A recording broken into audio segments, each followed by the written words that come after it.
the opening. This is segment one.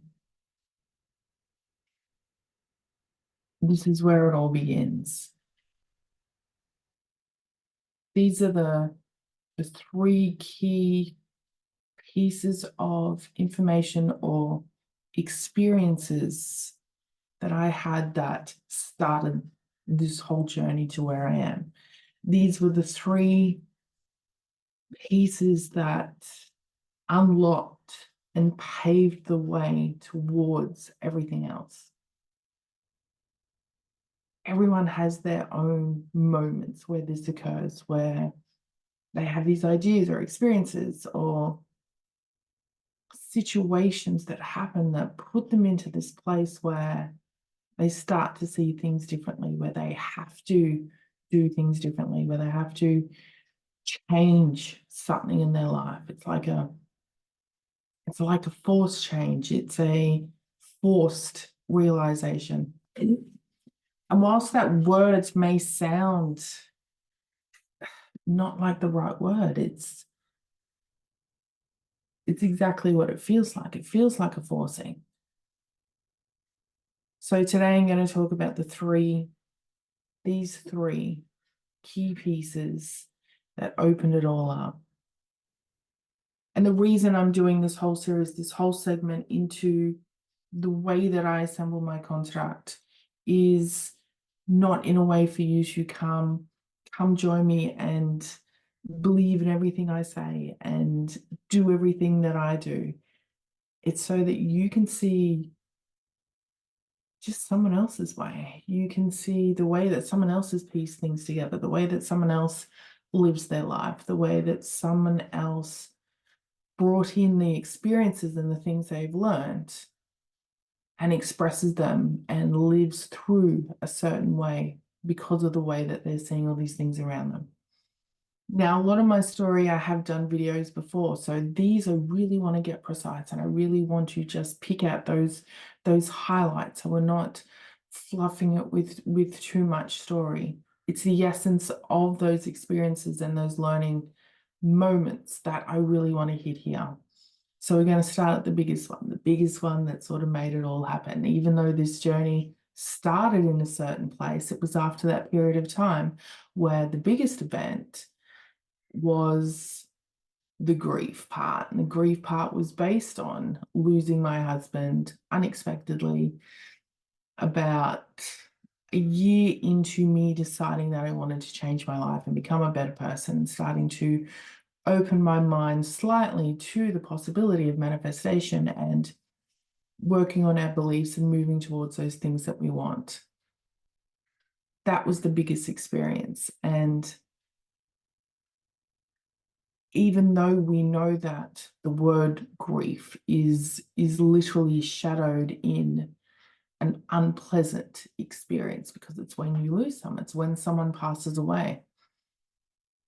And we know that it affects more the people around the person who passed away. They're the ones who deal with the aftermath of it. They're the ones who will react or act or feel so many different emotions and experience so many different things after that event, dependent on who they are, their experiences and how they're feeling and what it meant to them and how they move through it, how they view the whole situation, how they can use it as their own tool or a way in which to make their life better, because it can make someone else's life worse or better, depending on that person, the choices that they make and how they use that whole experience. And for me, I can tell you, it wasn't very pretty in the beginning. It wasn't very, wow, this is an amazing experience. Look at the growth that I'm doing. That's all in hindsight now, where we can look at that and see, okay, I see what that situation did. I see what that experience allowed me to expand into. Even with such an experience that can be so strong in not being fun, in being negative, in being a horrible situation, I would not be here without it. So it's kind of interesting that you can look at that and go, wow, that was the greatest thing that ever happened to me. Because with my own personal growth, it was, but with my viewpoint of whether that was a fun experience, no, because it was the worst moment of your life, but it's coupled with looking back at it as something that helped me so much in so many ways. So it's an interesting little beast where it's holding both ends of the duality stick. How can something be the best and the worst thing at the same time? But it was, and that's what that experience has been for me. Because the main points of what that experience did was, first of all, understand the power of emotion, understand the strength and the power we have and how much hold emotions can be felt, experienced, and acted on within our 3D reality.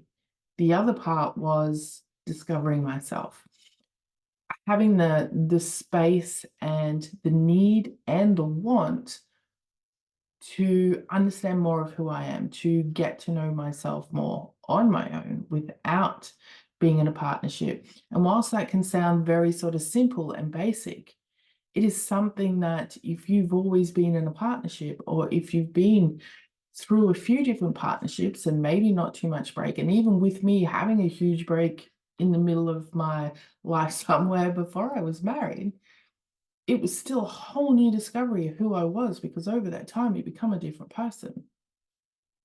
So it's that rediscovery of who I was and the experience of the height of those emotions that were the two key points from that whole experience. And with that experience, because I was already on the path of spirituality and seeing that there was an alternate way to understanding our existence, who we are, what we're doing, etc., that opened me up to that whole idea of ascension. And that's the second part of this, of the three pieces, was ascension. And I'm using that word loosely because way back in the beginning, I would have locked more into the collective idea in the way that many people speak about it. We know now that there's so many different ideas in the way that people describe it or understand it or believe it or feel it within themselves. So I use the term very loosely. It's more of that journey towards your ultimate self, because if you believe in some type of ascension, you are going to have your own version of what the end goal is. You are going to have your own idea of what happens at the end of all of this. What are you working towards? What are you going to be feeling? What do you believe in? Where do you think you go? What do you think happens? There's going to be so many different variables. But for me, it was that opening of wanting to know more about what it was, which then led me onto the path of being open and able to find out as much information as I could about that topic. Because originally it was just one idea. This is what we do. We move towards this. We're doing these levels. We're raising ourselves in these different dimensions. And it was just this one path. Until you have that time, because of the grief, because of the situation of me having that new space and understanding more of who I was able to really get into finding as much information as I could. And the more information you try to find, the more conflicting ideas that you are exposed to. And that doesn't happen with everyone. With me, it was, oh, there's information here, there's information there. I know some people can sit in a body of thought or ideas and then just keep attracting more people who agree with that idea. And there's a reason for that, but we'll get to that in another video. There's a reason that I believe that happens, and that's in another video. So for me, I was open and willing and knowing and wanting to have so much different information, so that once I thought that I had a broad enough spectrum of it all, that then I could eventually piece it all together into something that was mine. And that was something that only came recently. That did not happen in the beginning. In the beginning, I was flicking and changing through other people's different ideas of what ascension meant, what it was supposed to look like, what I was supposed to do, based on what everyone else was telling me, based on what I thought was my truth, because someone else was telling me that's what it was. And that's not a bad thing, because along that whole process, I learned so much about myself. I did get to experience different feelings and knowings of who I am and understandings of what is the truth to our existence. What is the truth to me? Who am I at my core? Who am I without these beliefs, without these layers of these tense emotions? What is the essence of me underneath? Who am I? What am I doing? What is my purpose? How can I help other people? So part of that journey is not just, okay, I'm on this path and I'm doing this one thing because everyone said this is what I'm supposed to be doing. It was linked hand in hand with that grief. It is what helped me, because even if you didn't have spirituality and you were like I was before, just a person living on this path, doing this everyday job, living their life, doing the things that we've been told to over and over again, following the pattern, following the routine, staying in the line, and you were hit with grief and you were still in that place where you were forced to get to know who you were, to understand who you were on a new layer. Even without spirituality, that is a journey on itself. That is a journey where you get to discover, do I still like this thing? Do I not like this thing? Do I want to do this thing? Do I want to create this thing? Do I want to move into this place? Do I want to do this? Do I want to do something different? Whatever it is, you're still on that journey. But when you couple it with this ascension process, that's another whole journey of discovery of who you are. Am I energetic vibrational frequency? Am I a part of God? Am I derivative from the stars? Do I come from the earth? Am I not even here? Am I just imagining this? Am I a piece of AI? Am I whatever, whatever, whatever? There's all those ideas that come into it as well. That's another level of discovery. So you're doing two different levels of discovery of who you are in two different ways. That's the grief and that's the ascension. And because of all of that information, because of that discovery in both of those different areas, it leads me to that third part, which is the most important part, of this opening and this first segment that I want to talk about. And that is the undoing, unattaching, vibrating out of the grid, letting go. All these words in different ways that you can describe it and ways you can view what you believe that means. The essence of it is unlearning everything that you thought you knew before, unattaching from those thoughts or beliefs or processes or structures that you had been taught to believe into all your life. Those pieces of you that you never dared to shake up or to look at, only because you didn't know there was another way. Those ideas and processes and structures that you hold into place vibrationally, energetically, experientially. Is that a word? So that, but by experience, because you believed that to be true, because you learned it, because you brought it in, because you were born with it. Whatever the situation, it's the letting go of all of that, the undoing, the vibrating out. It's no longer holding on to them, because part of that journey of discovering who you are as a single person from a partnership and through the process of ascension, you cannot learn or embody or take on new things without letting go of things, old things, some of those things that have been hanging around forever that you were so glad to get rid of. Maybe they're ones that you're still getting rid of. They take time. But you can't take on those new things without letting go of those old things. And that is the biggest part of that process, and in the way that we ebb and flow through the experience that we have as these humans, and those big events, all those big movements towards something. where we are letting go and we are allowing something in, letting go, allowing something in. It's that ebb and flow of releasing a part of us that no longer resonates, only to bring in something that feels more true to us, that feels more authentic to us. And this is what we're constantly doing through the getting to know yourself, through the ascension, through the expansion and knowledge. And once you're on this path, you can't just say, oh no, I'm done now, I'm not doing it anymore, because you can't help it. You can't constantly grow. It's like, you can't just put a tree in the ground and go say, oh, don't grow. There's only one way you're going to stop growing, and that's if you're no longer existing. And so while I'm still here existing, I can only grow. And of course, I can grow in any direction. I can expand in any way that I allow myself to expand. But we have to constantly expand. We have to grow. There's no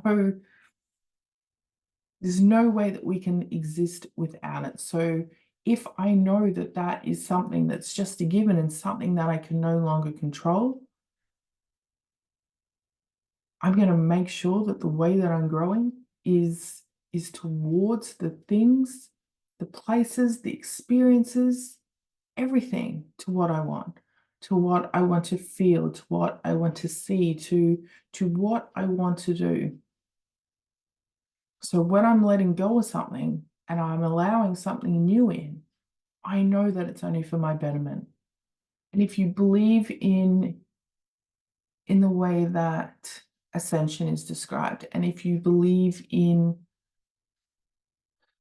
the layers of our growth and the way that we are rising towards the version of us that we really want to be or that we really want to embody, it's through that layering process of letting go and allowing something in, letting go and allowing something in, that is just leading us closer and closer and closer to that feeling or that being that we're believing is what our ascension process is. And we know that there's lots of different angles that you can see and you can have and you can believe in, whether it's the oneness, whether it's the completedness, whether it's connection to God or whatever entity or being or idea that you hold as your own truth.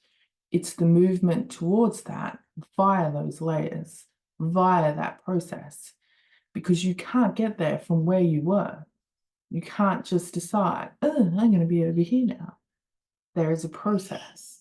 There is a movement towards it. And after doing this for a few years now, I know it's not a fast process, but it can be. For me, it has not been. There was a lot of layers that needed to be removed and worked through. And it doesn't mean that it's over, it's just that it gets easier. You get to see things quicker. You get to move things on in such a rapid pace. It's no more digging and searching and thinking, oh, I want to embody this new idea. What is stopping me from doing that? Oh, I better go searching for it. Okay, now I'm going to work on this thing for a while. And that's a great step that you use along the way. But eventually, those big things in the beginning get smaller, they get deeper, they get more intricate, but you're smarter, you're more embodied, you're more alive, you're more awake, you're more knowing. So you know how to look at those things and how to see those things. Because ultimately, that's where we're going, right? Because what is the whole point of it all if we don't have a destination? And if we use the idea of ascension as our goal, it gives us hope. It gives us something to strive for without having to give it our own personal goals or our own personal destination. Believing in something that a collective is holding as what we're supposed to be doing and what we're supposed to be being is allowing us to move towards it. It's allowing us to continue on our path to keep removing those layers, to keep undoing letting go, to discovering more of who we are. And it's through that path that's just going to get us to that place. And it can take us our whole lives. We may never get to the point of where we think we're supposed to be, but we're still getting to a better place. We're still feeling in a different way. We're still experiencing things on a higher, more enjoyable vibrationary level. And I think that's still a good goal. And that is something that you start feeling along the way of, I feel pretty good. I got this life thing down pat. This situation or these things that are happening around me, I'm not reacting the same way. I'm not feeling the same way. It's not having an impact on me. I'm still enjoying being me. I'm still existing in this place right now. And I'm choosing to see it in a totally new way. So even though these three pieces are where it all started, it's still the three pieces that I still work through. I still understand and know and be open to, but it's on such a deeper level, on such a new, more embodied way, allowing that process of grief to give me that understanding and that strength of emotion, to see the power that they have within our thoughts, within our body, to create that desire and that need and want to understand and become more of who I am. Allowing the idea of an ascension process to give me the goals and the push to keep moving forward, to keep aiming for something, to keep moving towards something, to keep going. And then allowing both of those areas to come together to show me where I need to let go, to allow me to look at beliefs, to look at ideas, to look at the ways that I'm holding things within my body and releasing things and allowing things to be let go so that these new ideas, these new feelings, and these new experiences can come to me. And it's just a journey, it's just a process. But this is where it started for me. The next few videos are going to dive deeper on specific ideas and beliefs that I have created around my existence, which allows me to bring those three key pieces together in my growth towards my own expansion and my own authenticity and truth of who I believe or what I believe I am. So keep an eye out for the next video. Next video is segment 2, the perspective. The one particle, in, out, and EVF. So stay tuned and watch that one. That one's more scientific and energetic on the way that I see beyond this physical that is speaking to you right now. So I'll see you in the next video.